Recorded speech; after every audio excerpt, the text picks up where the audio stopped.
Voyons maintenant d'autres fonctionnalités toujours disponibles dans Edificius, notamment des fonctionnalités concernant le rendu et le photomontage, en commençant tout d'abord par le photomontage. En cliquant sur le nœud photomontage, nous avons la possibilité ici de choisir ajouter photomontage dans le menu déroulant qui s'affiche. La première chose à faire, ce sera celle d'aller paramétrer la perspective sur la photo que nous souhaitons utiliser comme base pour notre photomontage. Donc nous irons charger l'image à partir de notre ordinateur et sur celle-ci, aller définir la perspective à l'aide de ces 4 lignes de fuite. Donc ces 2 lignes vertes et ces 2 lignes rouges que nous irons positionner sur 2 faces orthogonales entre guillemets de notre bâtiment afin d'aller identifier des lignes parallèles sur chacune de ces faces. Donc dans ce cas, on utilisera l'élévation du côté court et l'élévation du côté le plus long afin justement de positionner ces 4 lignes de fuite. La boîte verte me permet d'aller vérifier si effectivement les lignes de fuite sont positionnées correctement. En exploitant ces onglets largeur, profondeur et hauteur, on peut vérifier par exemple la verticalité, la correspondance de la verticalité de la photo avec la boîte verte, ce qui me permet de définir correctement la perspective. Une fois la perspective définie sur l'image, la maquette se positionne sur la photo. À l'aide de la souris, de la molette de la souris et des touches des boutons de la souris, nous irons positionner notre maquette en exploitant la transparence dans le ruban multifonction. Une fois la maquette positionnée correctement, nous irons redéfinir de nouveau le niveau de transparence de celle-ci. Et cette fois, on ira encore paramétrer les ombres. Les ombres que nous allons définir en fonction de la date et de l'heure à laquelle nous avons pris la photo. On peut les définir ici dans cette boîte à outils des propriétés, en exploitant, en déplaçant manuellement ce petit curseur ou éventuellement en allant saisir directement la date et l'heure dans les lignes en dessus.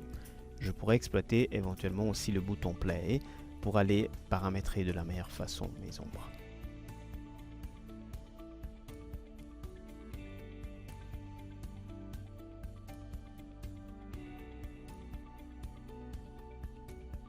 Une fois défini l'ombrage sur la maquette, on cliquera sur le bouton pour démarrer le rendu. Dans cette fenêtre qui s'affiche, on ira définir tout d'abord la qualité du rendu. Donc on aura une qualité ébauche jusqu'à une autre qualité. Des paramètres concernant l'éclairage, en activant par exemple l'éclairage solaire automatique. L'éclairage sur l'image sera en fonction de la date et de l'heure que nous avons activé.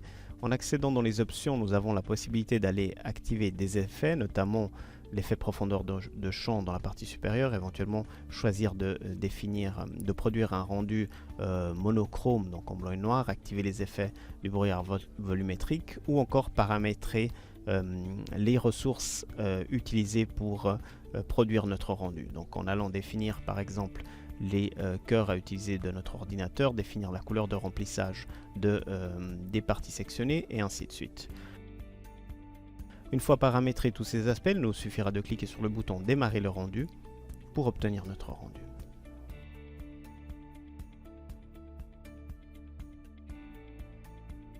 On attendra donc dans ce cas les temps de production du rendu.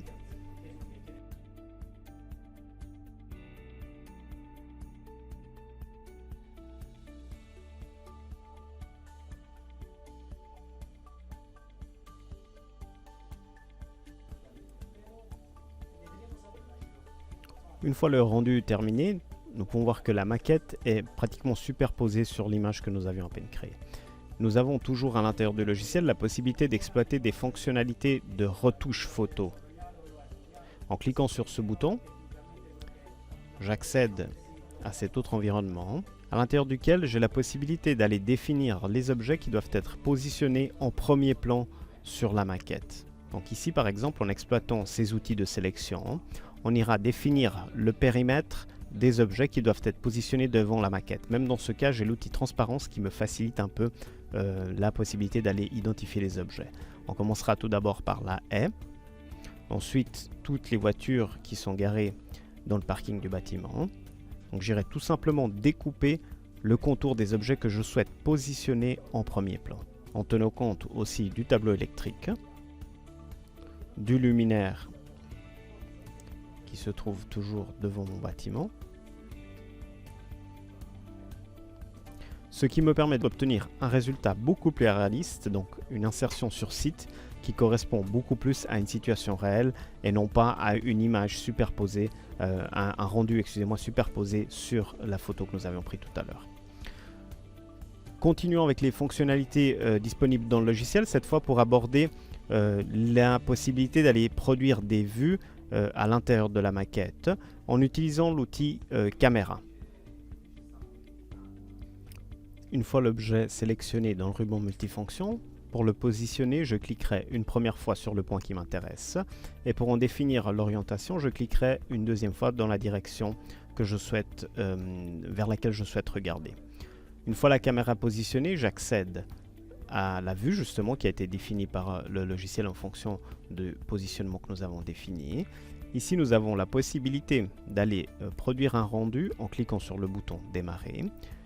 Tout d'abord, nous pouvons aller redéfinir le positionnement de notre vue en exploitant ces fonctionnalités. Donc je peux déplacer vers le haut, vers le bas, à gauche, à droite, me rapprocher, m'éloigner ou éventuellement regarder vers le haut, vers le bas et toujours à gauche, à droite à l'intérieur de cette scène que nous avons définie. Éventuellement définir aussi les caractéristiques de l'éclairage, mais même dans ce cas, aller par exemple faire un aperçu de la scène que nous sommes en train de produire en tant que rendu. Donc en quelques secondes, obtenir une première image de cette scène.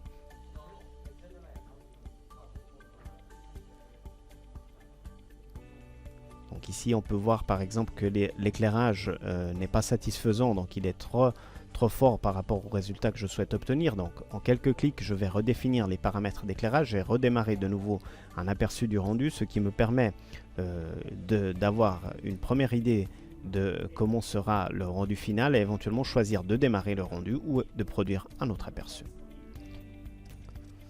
Voyons maintenant d'autres fonctionnalités toujours présentes à l'intérieur du logiciel, notamment la possibilité de produire des tableaux et des abacs concernant tous les objets qui ont été saisis dans Edificius. Donc nous avons des tableaux relatifs aux pièces, par exemple aux enveloppes, aux portes ou aux fenêtres, mais il est également possible d'aller produire nos propres tableaux. Donc en cliquant sur Ajouter, il est possible d'aller choisir tous les objets qui sont disponibles dans le menu des objets d'Edificius pour en créer justement des tableaux et les personnaliser en fonction des choix que nous irons faire dans la partie inférieure. Analysons un peu plus en détail le tableau concernant les pièces. En cliquant sur ce bouton, il est possible de personnaliser notre tableau. Donc ici par exemple, aller changer le titre du tableau ou choisir d'afficher ou masquer certaines colonnes. En retournant en arrière, nous avons la possibilité d'aller choisir les informations, donc le contenu de ce que nous souhaitons afficher dans le tableau en allant désactiver par exemple ici des zones plutôt que des groupes et des typologies. Une fois le tableau personnalisé, il nous suffit de cliquer sur Fin pour obtenir l'affichage du tableau en fonction de nos choix.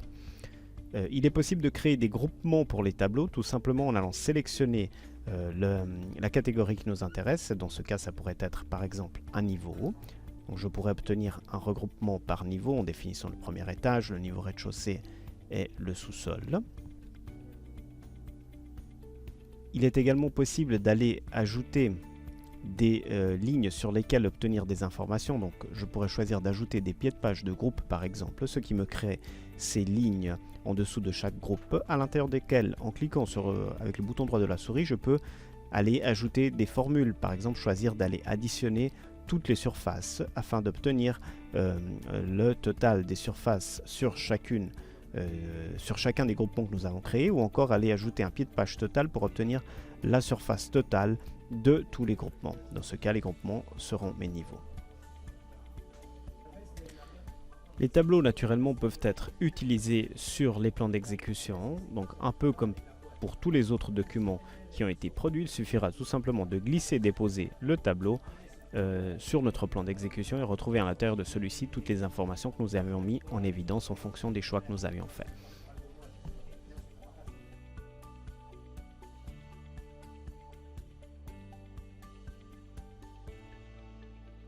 Ouvrons maintenant un fichier d'exemple pour voir ensemble le rendu et le rendu en temps réel.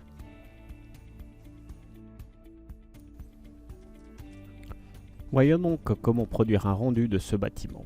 En cliquant avec le bouton droit de la souris sur le nœud 3D défaut, nous pouvons choisir la vue perspective dans le menu déroulant qui s'affiche. Nous pouvons définir la typologie de vue, orbite ou chemin par étape. Activer les ombres en cliquant sur ce bouton ici. Ou choisir d'allumer ou éteindre l'éclairage artificiel qui est présent sur la maquette. Nous choisissons d'ajouter une photo qui nous permettra d'enregistrer cette vue aussi pour des rendus successifs.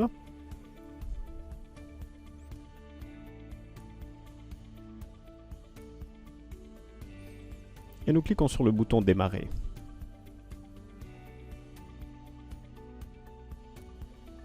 Ici, nous irons tout d'abord créer un aperçu de notre rendu afin de comprendre si celui-ci satisfait du point de vue paramètres éclairage et aussi du point de vue de la vie qu'on a choisi, les exigences que nous avions. Une fois l'aperçu terminé, nous sommes dans les conditions donc d'évaluer si le rendu en effet satisfait nos exigences. Si celui-ci nous convient, nous pouvons cliquer directement sur le bouton démarrer afin de démarrer le rendu, ou encore contrairement, si le résultat ne nous satisfait pas, nous avons la possibilité d'aller modifier les paramètres d'éclairage, la configuration et la caméra en changeant par exemple la position, la lumière justement, et tous ces paramètres qui sont affichés dans cette boîte d'outils des propriétés ici.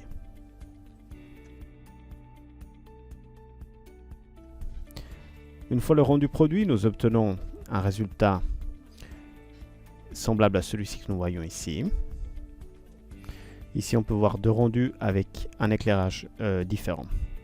Pour chacun des rendus, il est possible d'utiliser ces fonctionnalités qui permettent de personnaliser l'affichage justement des rendus, aussi en appliquant des filtres sur ceux-ci.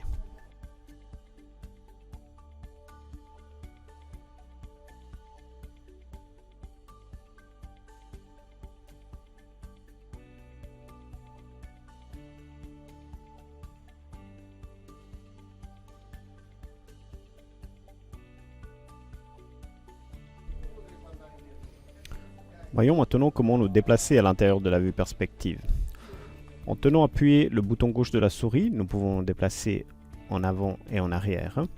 Le bouton droit de la souris nous permet de déplacer à droite et à gauche ou vers le haut et vers le bas le point de vue, donc comme si nous étions en train de regarder justement avec nos yeux. La molette de la souris nous permet de nous rapprocher ou de nous éloigner de la maquette en faisant des zooms sur celle-ci.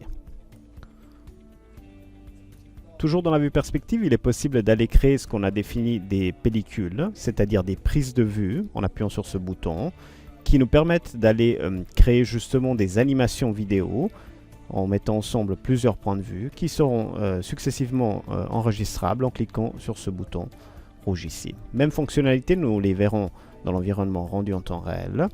Pour accéder à l'environnement rendu en temps réel, il suffit de cliquer avec le bouton droit de la souris sur le nœud rendu en temps réel et choisir Ajouter rendu en temps réel. Ici, dans cet environnement, nous avons la maquette sous forme de rendu. Même dans ce cas, nous avons la possibilité de choisir entre deux vues, chemin par étape et orbite. Dans cet environnement, comme nous l'avons dit, nous avons la possibilité de créer des parcours, des animations vidéo, tout simplement en prenant des photos. Ici, on peut voir des parcours qui ont déjà été créés, donc des points de vue qui ont déjà été fixés. Il est possible de paramétrer la vitesse à laquelle parcourir ces images. Donc le logiciel crée une sorte de parcours virtuel parmi toutes les images, en tenant compte de toutes les images que nous avons prises, tous les points de vue que nous avons pris. Il est possible d'enregistrer cette vidéo, donc en cliquant sur le bouton, la petite sphère rouge, et nous pouvons choisir les paramètres qui nous conviennent le mieux afin d'obtenir un enregistrement vidéo. Plus intéressant, dans l'environnement rendu en temps réel, nous avons la possibilité d'utiliser des effets, donc de activer des effets. En cliquant sur le bouton paramètres effets, nous avons la liste de tous les effets qui sont disponibles. Par exemple, il est possible d'activer le brouillard. À droite de la fenêtre, on peut voir comment nous pouvons régler par exemple la densité plutôt que d'autres aspects du brouillard. Désactivons le brouillard et activons la pluie, un autre effet qui est disponible dans Edificius.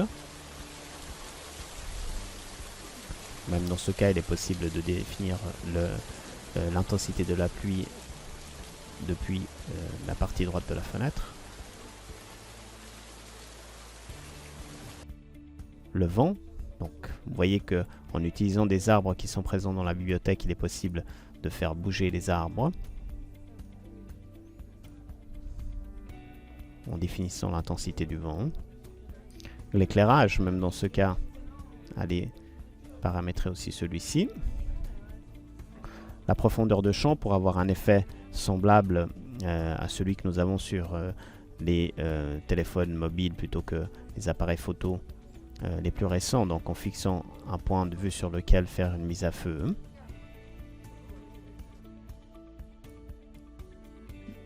Les paramètres liés à l'anti, donc voir un peu le reflet du soleil, pratiquement un peu comme si vous aviez une partie en vert qui était en train de se mettre entre vous et la vue que vous étiez en train de créer. L'exposition, dans ce cas, on peut voir comment, en déplaçant la barre des paramètres, on a un changement directement à l'écran. Il est possible d'activer des effets audio et des effets d'animation, donc dans ce cas spécifique, des oiseaux qui passent dans le ciel. Voyons maintenant un autre effet que nous pouvons utiliser dans Diffuse, qui est l'effet herbe dans ce cas spécifique. C'est un effet que nous pouvons appliquer sur tous les matériaux herbe, ce qui nous permet d'avoir une vue en 3D entre guillemets avec de l'herbe beaucoup plus réelle. Il est possible de choisir la densité, la couleur et la hauteur aussi de chacun des filets d'herbe. On peut voir ici comment, en changeant les paramètres de chacun de ces éléments, on a à l'écran immédiatement un aperçu de comment nous sommes en train de paramétrer notre gazon.